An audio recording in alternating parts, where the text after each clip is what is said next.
42절부터 47절까지 함께 읽도록 하겠습니다. 사도행전 2장 42절부터 47절까지 다 찾으셨으면 합독하도록 하겠습니다. 시작. 그들이 사도들의 교리와 교제 안에서 빵을 떼며 기도하기를 흔들리지 않고 지속하더라.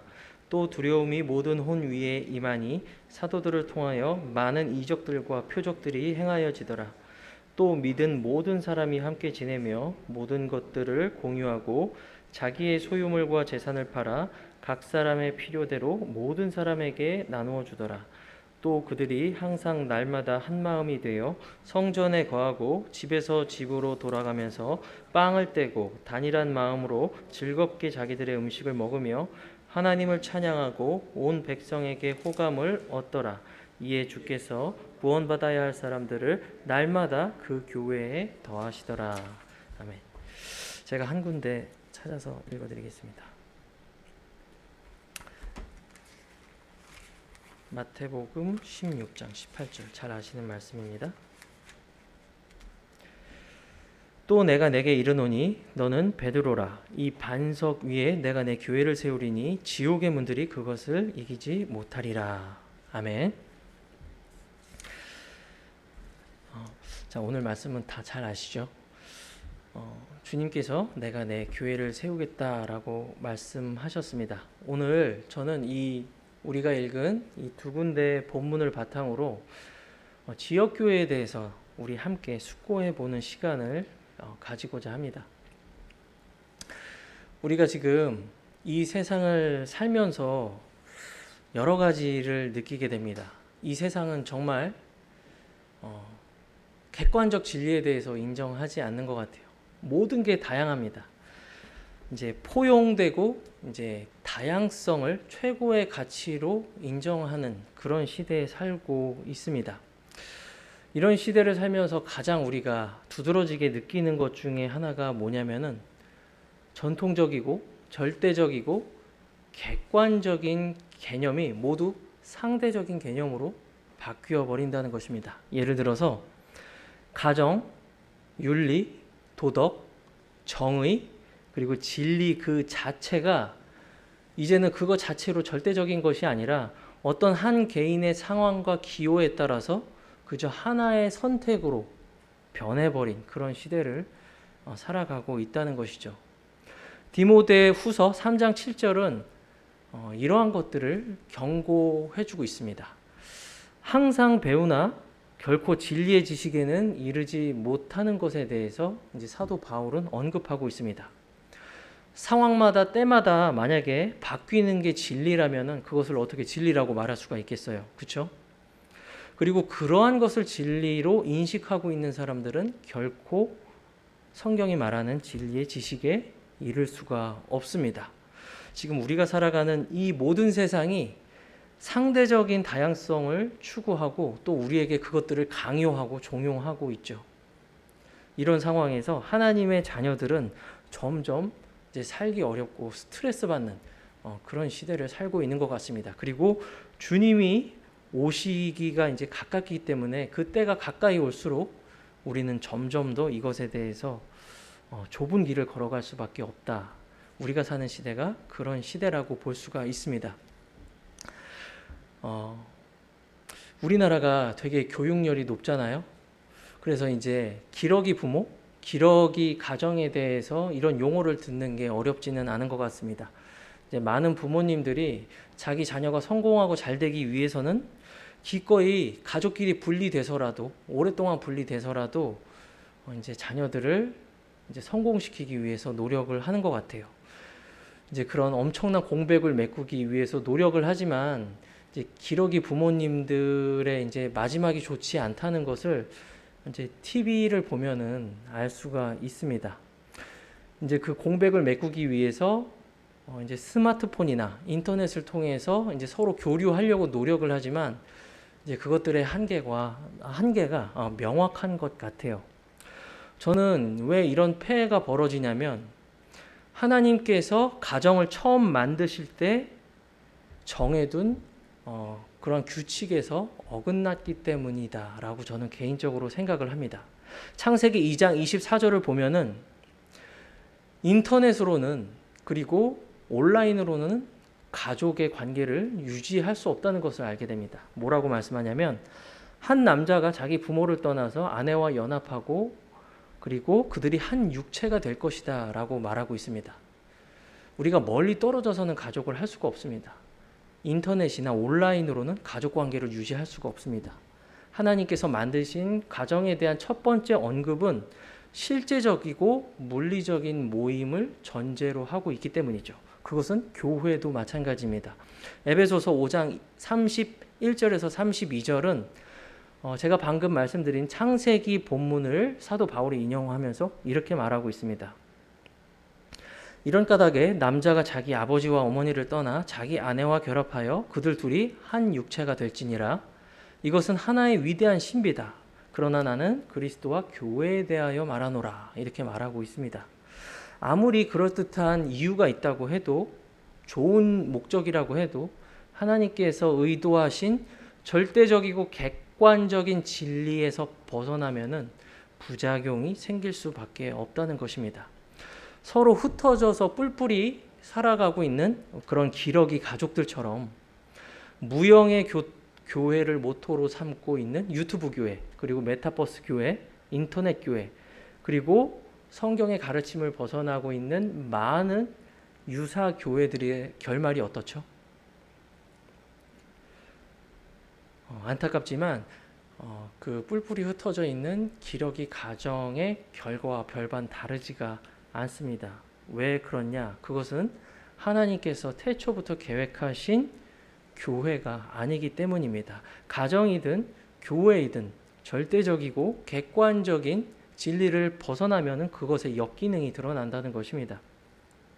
우리가 교회를 명확하게 이해하고 그 진리와 기둥에 터인 교회에서 우리의 신앙이 열매 맺기 위해서는 우리가 절대적인 하나님의 말씀 안에 견고하게 머물러 있어야 된다는 것입니다. 주님께서는 반석 위에 내 교회를 세울 것이다 라고 말씀하셨어요. 그리고 이 주님의 내 교회는 우리의 신앙의 기초를 건축하는 데 있어서 정말 너무나도 중요합니다. 우리가 신앙생활을 하면서도 이제 여러분도 많이 느끼실 거예요. 주님께서 계획하시고 세우신 주님의 내 교회의 목적으로부터 벗어나면은 그 사람이 아무리 많은 지식을 가지고 있고 아무리 오랜 신앙을 가지고 있다고 하더라도 어느 한 부분은 역기능을 보일 수밖에 없다는 것입니다. 그래서 우리가 질서와 객관적인 진리 안에 머무르는 것이 얼마나 중요하다는 것을 우리가 알 수가 있죠. 우리는 오늘 두 본문을 살펴봤습니다. 첫 번째가 마태복음, 그리고 두 번째가 사도행전 본문 일부를 살펴보았습니다. 자, 사도행전을 보면은 이제 주님께서 더 이상 이 지상에 계시지 않습니다. 왜냐하면 주님께서 부활하고 하늘로 승천하셨기 때문이죠. 그렇다고 해서 주님의 사역이 멈추어졌습니까? 그렇지 않죠. 오히려 성령님을 통해서 지역교회를 수단으로 그분의 사역들이 지속적으로 계속되고 있다는 것을 알 수 있습니다. 사도행전 28장까지 있는데요. 그러한 또 다른 위로자의 사역은, 또 지역교회의 사역은 사도행전 28장에서 멈추지 않고 2000년 교회 역사, 모든 침례 성도들을 통해서 단절되지 않고 지속적으로 계승되는 것을 볼 수가 있습니다.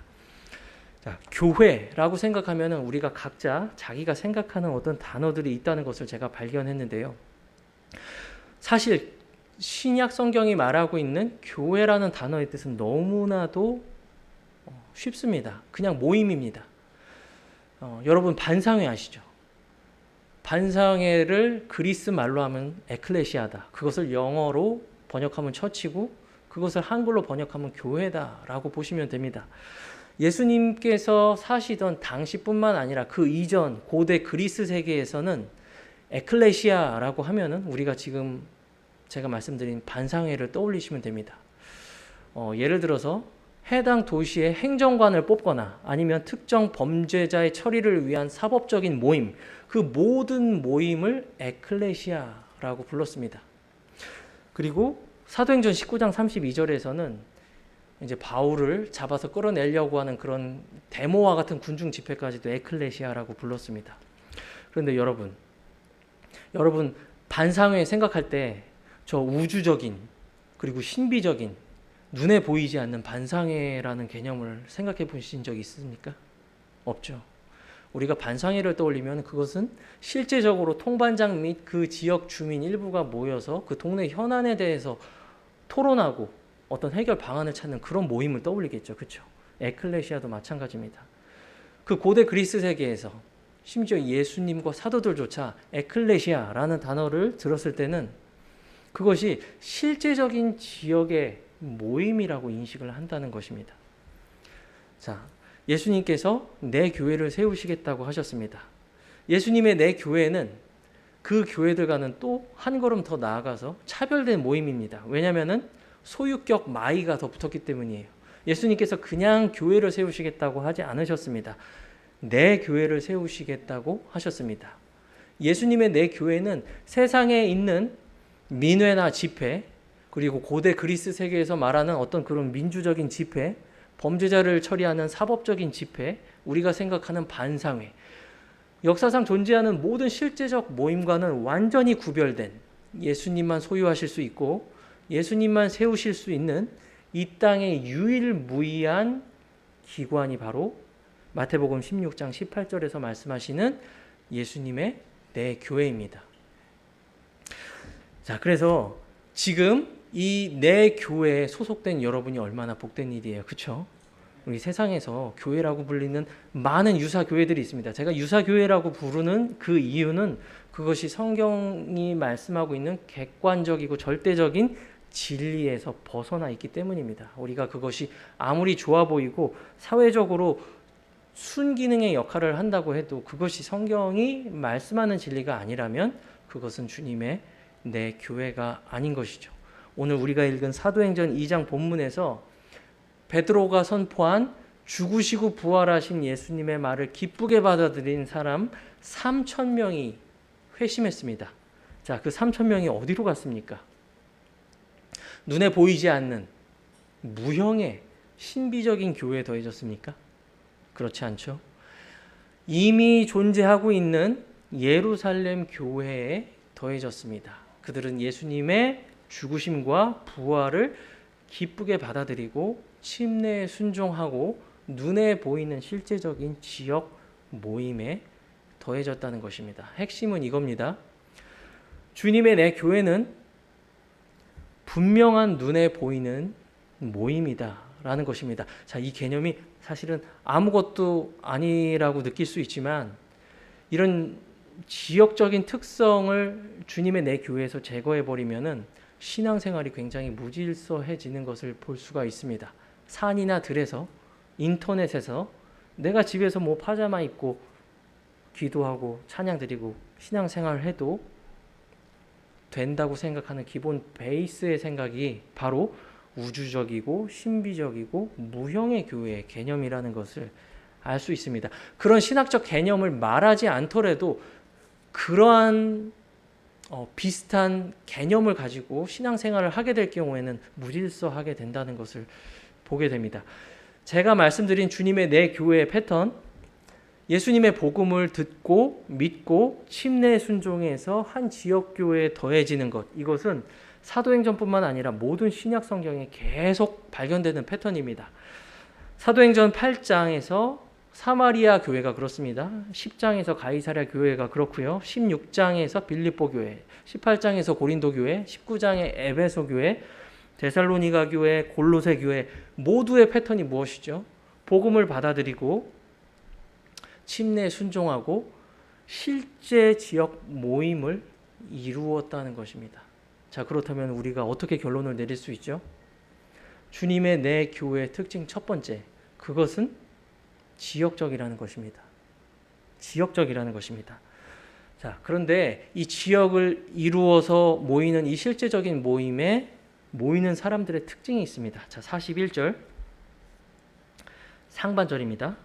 2장 41절. 그때 그의 말을 기쁘게 받아들인 사람들이 침례를 받으니 라고 말씀하고 있죠. 바로 주님의 내 교회를 이루고 있는 사람들은 어떤 이 사회적으로 영향력 있는 사람들이나 특별히 IQ가 높은 사람들이나 아니면 특별히 외모가 뛰어난 사람들이 아닙니다. 바로 거듭난 성도들로 이 지역 모임이 이루어져 있다는 것입니다. 그리고 누구든지 자신이 믿고 거듭났다면 누구도 예외함 없이 그들은 침례에 순종했다는 것입니다. 어떤 사람들은 예수님 믿고 구원받으면 되지라고 말하는 사람들이 사실은 대부분입니다. 저도 39년을 교회를 다녔지만 한 90% 넘는 사람들이 그렇게 말하는 것을 보고 제가 살아왔어요. 하지만 마태복음 28장 19절에서 20절 말씀을 보면은 침례가 지상명령과 함께 주어졌다는 것을 우리가 기억할 필요가 있습니다.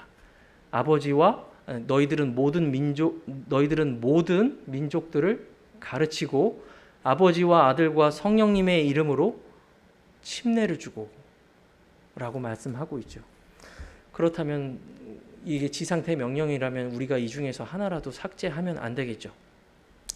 자, 그래서 객관적이고 절대적인 진리 안에서 주님께서 말씀하시는 내 교회의 특징 첫 번째는 바로 지역적이라는 것입니다. 그리고 그 지역적이고 눈에 보이는 모임은 실제로 거듭난 성도들로 구성되어 있고 그들 모두는 침례에 순종함으로써 그 모임에 더해졌다는 것입니다. 자, 저는 이 특징 한 가지를 계속 얘기하게 이제 말씀을 드릴 건데 저는 단순히 이 특징들을 말씀드리는 이유가 이러한 특징들이 바로 서울제일침례교회의 특징과 일치되어야 된다는 의미에서 제가 말씀을 드리는 것입니다. 자, 첫 번째 특징 바로 주님의 내 교회는 지역적인 교회다. 그렇다면 두 번째 특징은 무엇입니까? 그것은 경건성을 가지고 있는 지역교회입니다. 자, 이건 제가 카테고리로 이제 찾아보면서 묶은 건데요. 주님의 지역교회의 특징, 그것은 바로 경건한 교회입니다. 어떻게 경건합니까? 그들은 영적으로 성장하는 교회였다는 것입니다. 자, 42절. 그때 그의 말을 기쁘게 받아들인 사람들이 침례를 받으니 바로 그날에 그들에게 약 3,000혼들이 더하여지더라. 그들이 사도들의 교리와 교제 안에서 빵을 떼며 기도하기를 흔들리지 않고 지속하더라고 말씀하고 있습니다. 자, 이들이 지속적으로 성장할 수 있었던 이유가 무엇입니까? 42절 상반절에 바로 나오죠. 그들은 사도들의 교리 안에 머물렀습니다. 그들은 베드로가 전한 예수 그리스도의 죽음과 부활하심의 메시지를 듣고 구원받고 지역교회에 더해졌죠. 그리고 나서 했던 게 바로 사도들의 교리 안에 머물렀다는 것입니다. 베드로전서 2장 2절 뭐라고 말씀합니까? 새로 태어난 아기들로서 말씀의 순수한 젖을 사모할지니 이것은 너희가 그것으로 말미암아 자라게 하려 함이다 라고 말씀하고 있습니다. 자, 누구든지 거듭났다면 아무리 똑똑하고 아무리 뛰어난 사람이라도 영적으로는 아기에 불과하죠. 그 사람이 자라기 위해서는 돈이나 명예나 다른 사회적인 수단이 필요한 것이 아닙니다. 그 사람을 자라게 하는 것은 오로지 하나님의 말씀뿐입니다. 그들은 성장하기 위해서 사도들의 교리 안에 머물러 있습니다. 여러분이 구원받고 침례에 순종해서 이 지역적인 모임인 서울제일침례교회의 한 지체로 더해졌다면 여러분도 이제 사도들의 올바른 교리 안에 계속 지속적으로 머물러 있어야만 성장할 수 있다는 것입니다. 이 초세기 예루살렘 교회처럼 말이죠. 이들이 성장할 수 있었던 단 하나의 수단은 하나님의 말씀이었다라고 성경은 말씀하고 있죠. 어떤 사람은 이렇게 말할 수도 있습니다. 오늘날 사도는 존재하지 않습니다. 아니면 로마 카톨릭이 주장하는 것처럼 사도는 계속 계승됩니다라고 이렇게 주장할 수도 있겠지만 그거는 둘 다 맞지 않습니다. 오늘날 사도는 존재하지 않습니다. 사도 바울이 죽으면서 자기 영적 아들인 디모데에게 자, 다음 사도는 너다라고 이렇게 유언을 남기고 죽지 않았죠. 사도는 한시적인 직분입니다. 하지만 그럼에도 불구하고 저와 여러분은 사도행전 2장에 나와 있는 예루살렘 침례 교회 성도들처럼 사도들의 교리 안에 똑같이 머물러 있을 수 있습니다. 왜냐하면 하나님께서 사도들을 감동해서 움직이셔서 영감으로 주신 이 성경 기록이 우리 손에 들려 있기 때문에 오늘날 우리도 똑같이 예루살렘 교회 성도들처럼 사도들의 교리 안에 똑같이 머무르고 있을 수 있다는 것입니다. 그리고 그것은 영적 성장을 담보하고 있죠. 자, 그리고 두 번째, 그들의 지역교회, 주님의 내 교회 경건성. 두 번째는 그들은 세상으로부터 분리되어 있다는 것입니다. 오순절을 지키러 왔던 3,000명의 디아스포라 유대인들이 복음을 듣고 회심했습니다. 그들은 이제 사도들의 교리 안에 있고 교리 안에 있을 뿐만 아니라 교제 안에 머무르고 있다는 것을 보게 되죠. 사도들의 교리와 교제 안에서 42절 상반절은 말씀하고 있습니다. 그 사람들이 오늘 한 지체로 더해지기 전에 이전의 삶에서 어떻게 살았는지, 또 그들의 어떤 사람들과 어울리면서 지냈는지 성경은 말하고 있지 않습니다. 그러나 분명한 것 한 가지가 있습니다. 이제 그들은 동일한 믿음을 가지고 침례에 순종해서 한 지역교회를 이루고 있는 똑같이 구원받은 이 사람들로 자신의 교제권이 완전히 뒤바뀌어 있다는 것입니다. 고린도 후서 6장 14절은 말씀하고 있죠. 믿지 않는 자들과 공평하지 않게 멍에를 같이 매지 말라고 합니다. 부패한 친구들이 우리의 선한 습성을 부패시키죠. 세상의 트렌드와 가치관이 우리가 그리스도의 군사로서의 삶을 살지 못하도록 우리를 얽매이고 있습니다. 그러나 주님의 내 교회의 성도들의 모습은 세상과 구별되고 교제권이 구별된 모습으로 지금 우리 앞에 제시되고 있다는 것입니다. 이들은 끊임없이 모이기를 힘썼습니다. 히브리서 10장 25절은 말씀하고 있습니다. 어떤 사람들의 습관과 같이 우리가 함께 모이는 일을 패하지 말고 오직 서로가 권면하여 너희가 그날이 다가옴을 볼수록 더욱더 그리하자라고 우리에게 강하게 권면하고 있죠. 자, 여러분, 만약에 우주적이고 신비적이고 무형의 교회가 진짜 교회라면은 왜 초세기 교회 모든 성도들은 박해받으면서 모든 재산이 몰수당하고 직장을 잃어버리고 심지어 죽음에까지 이르는 그 박해를 견디면서 함께 모여야 했죠? 왜 그렇게 모였죠? 우주적이고 신비적인 무형의 교회라면 각자 집에서 보이지 않게 골방에서 기도하고 찬양하고 성경 암송하면 되지 않을까요? 자, 이 모든 위험을 무릅쓰고서라도 함께 모였던 것은 주님의 내 교회가 절대적이고 객관적인 진리 안에서는 분명히 지역적인 모임이기 때문입니다. 자, 이들은 끊임없이 기도했습니다. 42절, 그들은 사도들의 교리와 교제 안에서 머물 뿐만 아니라 하반절을 보시면 기도하기를 흔들리지 않고 지속하더라 라고 말하고 있습니다. 초세기 교회, 주님의 내 교회는 함께 모여서 기도하는 교회입니다. 우리 각자가 기도할 수 있죠. 또 기도하고 있다는 거 제가 알고 있습니다. 하지만 특별히 주님의 내 교회는 구원받은 모든 사람들이 함께 모여서 기도하는 교회입니다. 오늘 우리가 수요 예배의 자리를 채우고 나라와 민족을 위해서, 교회를 위해서, 구원받지 못한 우리 지체들의 가족을 위해서, 그리고 몸이 아픈 지체들을 위해서 기도하는 이유가 그거죠. 자, 에베소서, 우리 그 기도 제목, 수요 기도 제목, 여기 첫 번째 보면은 말씀, 에베소서 6장 18절이 기록되어 있는데요. 성령 안에서 모든 기도와 간구로 항상 기도하되 모든 성도를 위해 모든 오래 참음과 간구로 그 일에 깨어 있으라 말씀하고 있죠. 이것이 누구에게 주어진 것입니까? 에베소 지방에 실제로 믿고 거듭나서 침례 순종해서 모임을 형성하고 있는 에베소 성도들에게 보내진 말씀이죠. 자, 그래서 초세기 교회는 뜨거운 기도가 있는 교회였다. 베드로가 복음을 전하다가 사내들인 공회에 붙들려서 위험에 처해 있었습니다. 그때 예루살렘 교회 모든 성도들은 함께 모여서 기도했습니다. 그 결과 어떻게 됐습니까? 베드로는 놀라운 기적으로 옥에서 풀려났죠. 자, 이렇게 하나님의 능력을 기도를 통해서 함께 모여서 경험하는 게 바로 주님의 내 교회의 모습이다라는 것입니다. 그리고 진리와 사랑 안에서 그들은 연합합니다. 그들 중에서 누구도 자기의 소유라고 인정하지 않고 어려운 지체들의 형편을 돌보고 진리와 사랑 안에서 연합하는 교회가 바로 주님의 내 교회였다라는 것입니다. 그들은 복음을 전했습니다. 사도행전 전체를 살펴보면은 군인, 총독, 사업가, 회당장, 이방 종교인들, 철학자들, 그리고 자살하기 직전에 빌립보 감옥의 간수, 그리고 나을 때부터 불구였던 사람들, 이 모든 사람들에게 복음을 전했던 것이 바로 주님의 내 교회였다는 것입니다.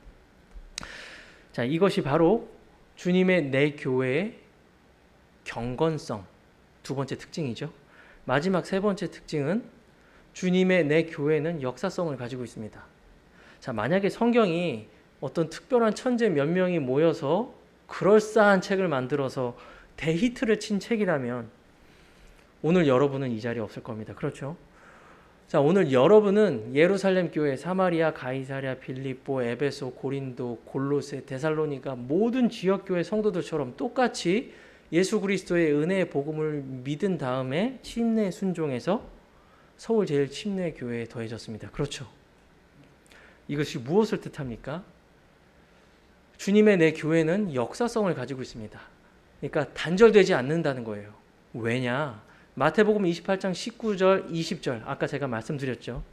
내가 너희에게 명령한 모든 것들을 가르쳐 지키게 하라 라고 말씀하시고 그 다음에 약속하신 것이 내가 세상의 끝까지 너희와 항상 함께 있으리라는 것입니다. 이 지역교회, 눈에 보이는 이 지역교회는 그 당시 초세기 교회에 세워졌을 뿐만이 아니라 앞으로 주님이 오실 저 세상의 끝까지 계속 재생산된다는 것입니다. 단절되지 않았어요. 역사상 단 한 번도 그 지역교회가 사라지거나 없어졌다가 다시 어느 특정 순간에 갑자기 뿅 하고 다시 나타나거나 그러지 않았습니다. 자, 주님께서 죽으시고 부활 승천하신 이후, 오순절에 있었던 이 사건 이후 모든 교회사 순간순간에 주님의 지역교회는 단절되지 않고 계속 존재했다는 것입니다. 우리는 이것을 침례 성도들의 교회 역사를 읽어보면은 이런 일이 실제로 있었다는 것을 우리가 알게 됩니다. 복음을 믿고 침례 순종해서 우리 모두가 지역교회에 더해지게 됐습니다. 여러분 모두가 2000년 전에 예루살렘 교회 성도들의 믿음과 경험과 실행을 지속적으로 여러분도 똑같이 반복을 하고 있다는 거예요. 이것이 무엇을 뜻하느냐? 주님의 말씀이 신실해서 오늘날까지도 단절되지 않고 이렇게 성취되고 있다는 것입니다. 그렇다면 우리는 자연스럽게 우리가 받은 지상 명령으로 우리의 생각과 초점이 옮겨가야 되죠. 우리는 여기서 우리만 이 지역교회를 형성하는 것이 아니라 또 다른 우리와 똑같은 믿음과 실행을 하는 지역교회를 계속적으로 재생산하는 것이 우리가 가지고 있는 사명이라는 것이죠. 내가 세상의 끝까지 너희와 항상 함께 있으리라. 주님께서 저 공중에 오셔서 자신의 성도들을 부르실 때까지 이 지역교회는 주님의 신실하신 약속의 말씀을 따라서 계속 유지된다는 것입니다. 자, 결론입니다. 자, 우리가 여기까지 살펴봤다면 이 신약 성경에서 말씀하고 있는 주님의 내 교회의 특성들이 우리 교회에도 나타나고 있는가라는 것에 대해서 우리가 스스로 자문을 해봐야 된다는 것입니다. 우리는 영적으로 성장하고 있는가? 우리가 첫 번째 질문해야 됩니다. 영적으로 성장하는 유일한 수단이 무엇이죠? 예루살렘 교회 모든 성도들은 사도들의 교리 안에 머물렀습니다.